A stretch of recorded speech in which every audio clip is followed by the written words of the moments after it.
So you're thinking about moving to Atlanta, but you want to know what everything costs and what your daily life's going to look like before you move here. And that's exactly what we're going to cover in this video.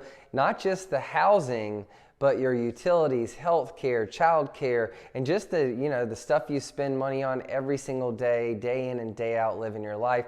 And so if you have any interest in living in Atlanta, you're going to want to stick around for that. And we're going to get after it right now.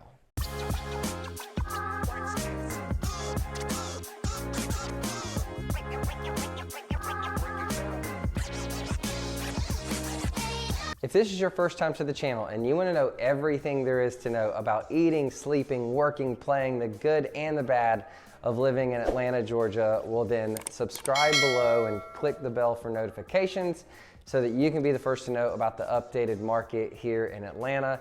I'm Denny. The team and I get calls each and every day from people just like you looking for help in making the move to Atlanta, and we absolutely love it. So whether you're moving next week, next month, or even next year, give us a call, shoot us a text, send us an email, or schedule a Zoom, and we'll be happy to help you make a smooth move to Atlanta. As I mentioned before, in this video, what we're going to talk about is not just like the real estate data, we're going to share that with you too, but like the housing market, your daily life, day-to-day expenses, what that's going to look like. And if you stick around to the end, I'll even give you a peek into like my own, personal, utilities and bills and things of that nature, just so you can get a really good idea of what it's going to cost to live here in Atlanta. And some of the suburbs too, you might want to check out some of those videos of ours if you haven't. And if you don't see one on the suburb that you're interested in, shoot us a message or stay tuned, because we release a couple of videos every single week. Really quick, just kind of give you a recap if you haven't before. Atlanta, in terms of population, has about 500,000 people in like the city, but the metro Atlanta is closer to like 6 million people. And so, it really depends on whether you're talking about the city proper or the entire metro and all the suburbs. But essentially the cost of living in Georgia is a little bit lower than the rest of the country. And the cost of living in Atlanta specifically is just a little bit higher than the rest of the country. Now, I will say, to put that in context, a little bit higher, but not as much, more like a Dallas. It's like a similar comparison in terms of cost of living, but obviously lower than like a New York or a San Francisco, Chicago, LA, any of those cities, then it's going to be lower. But I want to dig into some of those categories, kind of share with you exactly what those numbers look like. And so the population, again, 500,000 in Atlanta, 6 million in the greater metro, and the median household income is about 60,000 in the city. Now that includes, the poverty and wealthy. So it's about 60,000. Median home value is around 300 to 350,000. And so, in terms of income to home, like, it's really attainable. Home ownership is really attainable. If you're making 60,000 a year, you can for sure buy a $300,000 home, and there's lots of opportunity there. But on the market today, median home price is about 300 to 3. I'm gonna check just so 355. So it's up a little bit from a few months ago. Beginning of the year, it was 290. So that's what's going on in the real estate market in terms of the cost of living. So one of the big expenses that you should always consider when moving, especially if you're relocating across the country or to a different state, is the taxes. And taxes here in Georgia are fairly low relative to the rest of the country. And I like to go over a couple of, like, income tax, sales tax, property tax, like those are the big ones. And so here in Georgia, your income tax is going to be anywhere from 1 to 5.75%. And obviously that's a sliding scale depending on how much you make. It works just like the federal income tax system. And so 1 to 5.75 relative to most states is low. There are some states like Texas that have no income tax. However, the government, they spend money, and we probably all pay more taxes than we want, but they have to get their money from somewhere. So in Texas, they just have higher property taxes. That's where they generate the revenue for for the government. And so they're going to get it somewhere. Here, the property taxes in Atlanta, in Fulton County, are going to be, which is where Atlanta is located, is going to be about 1%. And now if you go to DeKalb or Gwinnett County, then it's going to be a little bit higher. DeKalb, I think, is about 1.1, and Gwinnett's about 1.2% of the property value. So think 1%, $500,000 house, $5,000 a year. And this is an average. It's not perfect or exact, but that gives you a good idea. And then if you're in Cobb County, Forsyth County, Cherokee County, one of the other counties around Metro Atlanta, it could be as low as like 0.75 to 0.78, so a little bit under. And so I just use 1% kind of as a general rule of thumb as for property tax on your annually on your home. And then last, your sales tax is going to be around 7%.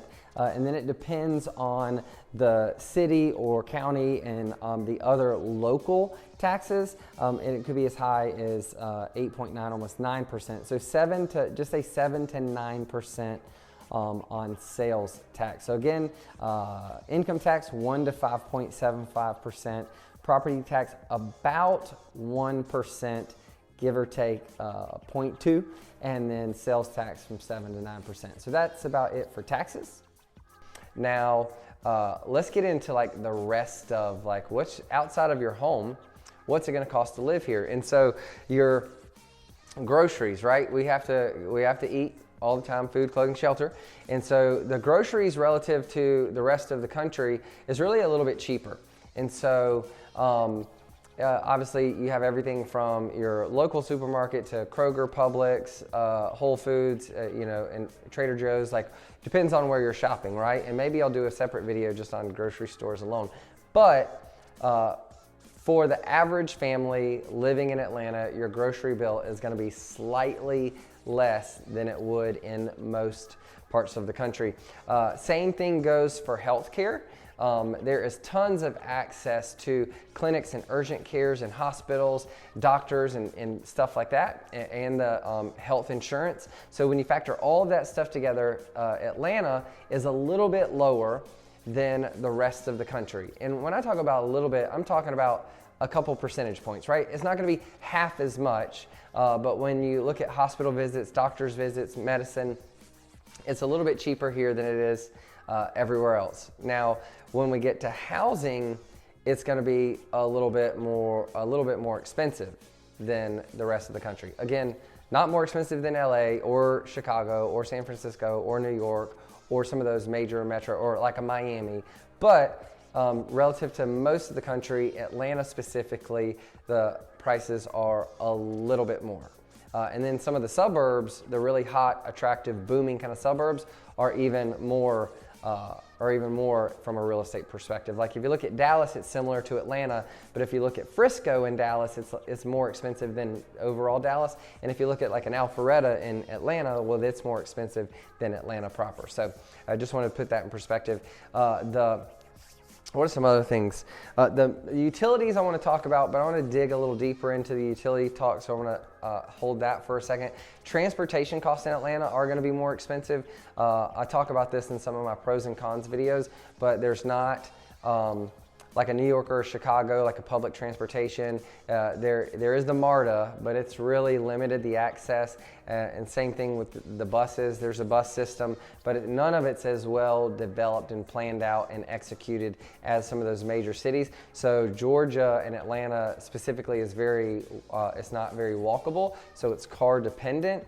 And so, you're going to have a car, you're going to have gas, you're going to have insurance, you're going to have all of those related expenses. You can't really go without it. Unless you basically live next to where you work and you don't really want to travel much for entertainment. So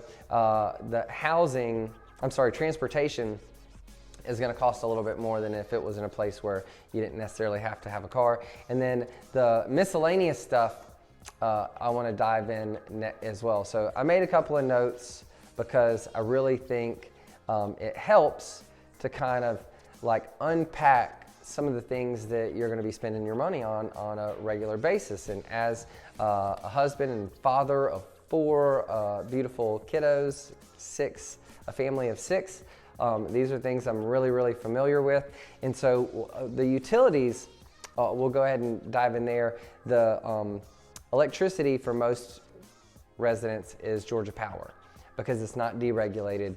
But there are some pockets, some what they call municipalities, where the city or the county might be responsible for your electricity, but 90+% of the time, 99% of the time, it's going to be Georgia Power.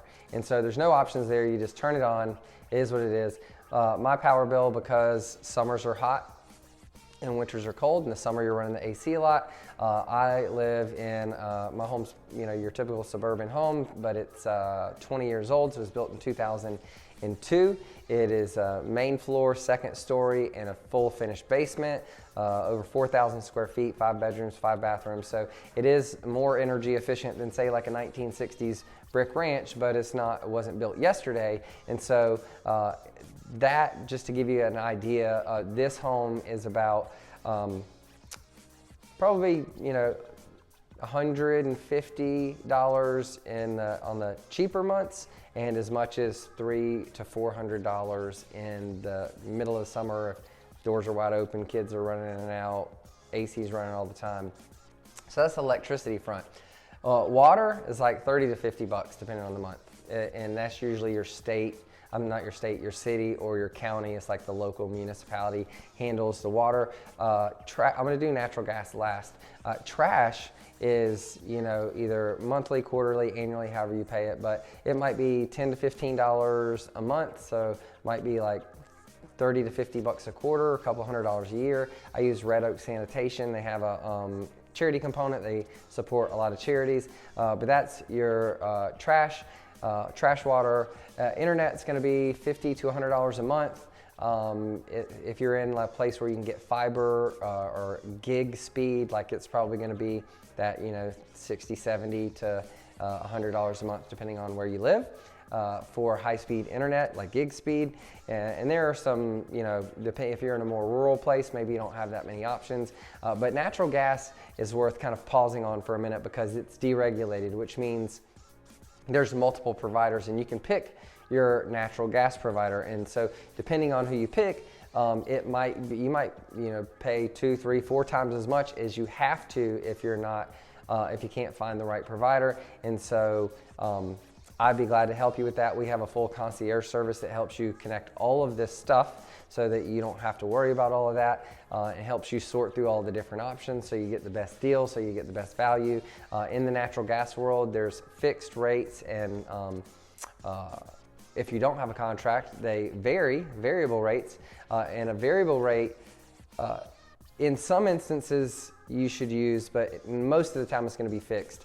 Variable rates in gas, when it's in the summer and consumption is low, prices are low. So you're paying nothing when you're using nothing. And then in the winter, when consumption's high, prices go up. So you're paying the most when you're using the most, and that's not good. So that's why you don't want a variable rate. But if you do move here in the middle of like a December or January when the rates are the highest, you might want to get a variable rate for a few months and then lock in as demand goes down and prices go down, or lock in for like 3 to 6 months to get you into summertime. But generally in the summer, when consumption's low, demand's low, prices are low, do like an annual fixed rate that renews every year so you can keep your costs down. But there are dozens of providers to choose from, and we'd be happy to tell you which one is the most affordable. Whether you are our clients or not, we'd be glad to provide that service to you, just to make sure that you get the best deal possible. So that's in the gas world. Those are kind of your utilities, but if we get away from your home, let's talk about just like daily life. Like, what's it look like day in and day out to do things like, grocery shopping. We talked about food costs, like that's going to be a little bit more affordable than the rest of the country. But what about things like gas at the pump? I will tell you, having personally lived in Atlanta, New York, LA, Chicago, and Dallas-Fort Worth, that the prices in Atlanta for gas are going to be significantly cheaper than they would be somewhere else. If gas is $5 a gallon in Chicago, it's going to be $3.50 here. If gas is, $3 in New York, it's going to be $1.50 here. Whatever it is around the country in these major metro areas, it's going to be as cheap. Now, if you get into some rural areas, maybe it's a little bit cheaper. I doubt it. I haven't really lived in the middle of nowhere lately. But for the most part, you're going to get your typical best gas prices here in Georgia like you would some other similar markets. Haircuts, I pay like 24 bucks to cut my hair. I think it was 20 last year. The barbershop I go to went up recently, but you know, you could, kids, kind of same thing. Men, I'd say $20 to $30, kids, $20 to $30. My wife, I don't want to ask, but it costs significantly more, but she doesn't do it as often. You know, I go every 3 or 4 weeks. She goes every 3 or 4 months, and so it's probably about the same. But having said that, I think, you know, it's probably in line with most markets. If you live in a major city, I will say this. A New York, a Chicago, and LA, when real estate prices cost more, rent costs more, labor costs more because wages are higher and healthcare is higher, all those expenses go into the cost of the goods that they provide you. And so as all of those things go down, taxes go down, wages go down, rent goes down, your cost of living goes down too. And so there really is a great cost of living in the greater metro Atlanta area, and it can vary a little bit from suburb to suburb. If you're anything like me, you like to go out to a restaurant and grab dinner, either, you know, with your wife or by yourself or with the family. The average, and I'm not talking about fast food, and I'm not talking about, you know, gourmet fine dining. I'm talking about just like a regular, you know, a restaurant, nice local restaurant, good food, good beer, good wine, whatever. The meals are going to be somewhere between like call it $10 to $20 a plate. 12 or 13 on the low end, 17 or 18 on the high end. Of course, you know, that varies, but I'd say that's a good, just like guesstimate as to about a, you know, a dinner meal. A craft beer is going to be $6 or $7, something like that. I'm a big craft beer fan. I love IPAs, and so about $6 or $7 for a craft beer. Of course, you can get a Bud Light for $2. And then coffee. My wife loves coffee. I like it. She loves it, but we are coffee snobs, so we like craft coffee. People thought Starbucks was expensive. I used to think that was the case. Man, coffee has gotten ridiculous. And a good latte at a craft coffee, like a coffee shop, is probably going to be $6, you know, give or take 50 cents, maybe even $7. So $5.50 to $6.50 for a really good latte, and then like a cup of coffee, you know, might be $3. I'm not talking about the QT. You can go to the QT and get your dollar coffee, but that's about, you know, if you frequent coffee shops like I do, then that'll give you an idea of what you're going to spend on coffee. Gym memberships, they're all over the board. Individual could, you know, probably $10. You know, at a Planet Fitness or something, but I'd say normally probably $30 to $40. So there's the likes of like LA Fitness or Anytime Fitness or 24-Hour Fitness or one of those around here. It's going to be about $20 or $30. If you go to do like a One Life, which is almost more like a club, or even above that would be like a Lifetime, well then those could be $50 to $100 for an individual. Me, my wife, all my kids, it's a couple $100 a month for more of like a club where you're talking about gym, sauna, pool, massage, yoga, rock climbing wall, child care, like everything under the sun that you can imagine, a cafe, coffee shop, like that's going to be a little bit more expensive. But I'm also a member, my daughter plays soccer for UFA, and out at Fowler Park where she plays, there's a rec center right across the parking lot, and I joined that rec center just for access to their gym, and it's got like basketball and squash and indoor track and a gym for $100 a year. And so really, you know, and if you want to just do it for free, you can, you know, do push-ups, sit-ups, and then there's an ample number of parks and places you can go for a run, hike, bike, do all that stuff. But a gym membership, and then a CrossFit would be like $100 to $300 a month, depending on the gym that you join. So that's a good idea. But hey, listen, your health's important, and any investment in your health is a good investment, because you're either going to pay to stay healthy and eat good food, or you're going to pay later in healthcare cost and a shortened lifespan. So we choose to invest in things like that, but that's about an idea of what it would look like around here. Childcare, we had children we got pregnant, we were leaving Chicago, my wife, and then we were in Dallas, Fort Worth, and in Atlanta. And I'd say the childcare here is pretty affordable. Full-time, like drop them off at 6 in the morning, pick them up at 6 o'clock at night, and they feed them lunch, and you go have a full-time job Monday through Friday if that's the kind of healthcare you need. It's probably going to be $250 on the low end to $400, depending on the quality of the place that you're at and the location. And so that's full-time child, that's a week. And so $1,000 to, you know, $1,500 or more a month for full-time childcare. And then obviously if you're looking for a half day or partial days, or, you know, a couple days, not 5 days, then it's going to be even less. So I think childcare is something that you will find listen, kids are expensive. So, you know, affordable is a relative term, but if you have to have childcare living here, it's going to be more affordable than in some other markets where you could be paying as much as double that. And then last but not least, one of my favorites is entertainment. I think Atlanta's got a ton of great options as it relates to theaters and sporting events and special events and concerts, all of that stuff.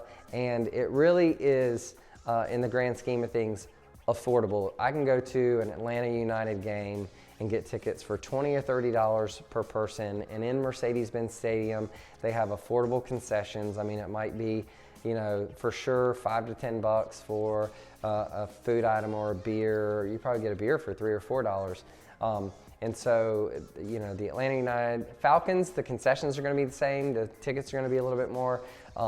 Same thing, Hawks, the tickets are going to be more like the Falcons games. Atlanta United is the best value in all of entertainment and sports, by the way. Braves Stadium, brand new stadium. Mercedes-Benz, brand new stadium. You know, world-class stadium.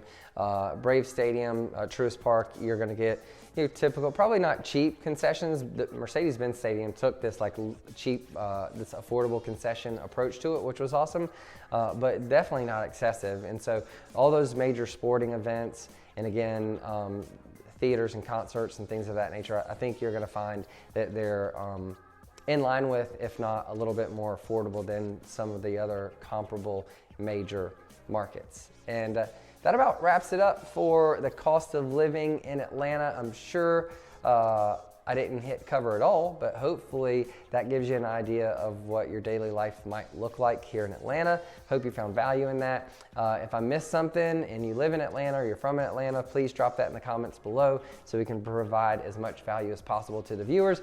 We appreciate all of you who watch our videos. Check out our suburb videos. We do pros and cons, cost of living, map tours, vlogs, all that stuff. If you don't see it yet, then subscribe and tap the bell for notifications so you get notified when we release new videos. We do that a couple of times a week. And if you are making the move to Atlanta next week or next year, we'd love to be a resource and help you make a smooth move to Atlanta. And if there's anything else we can do for you, don't hesitate to ask. But until then, we'll see you either around town or on the next episode.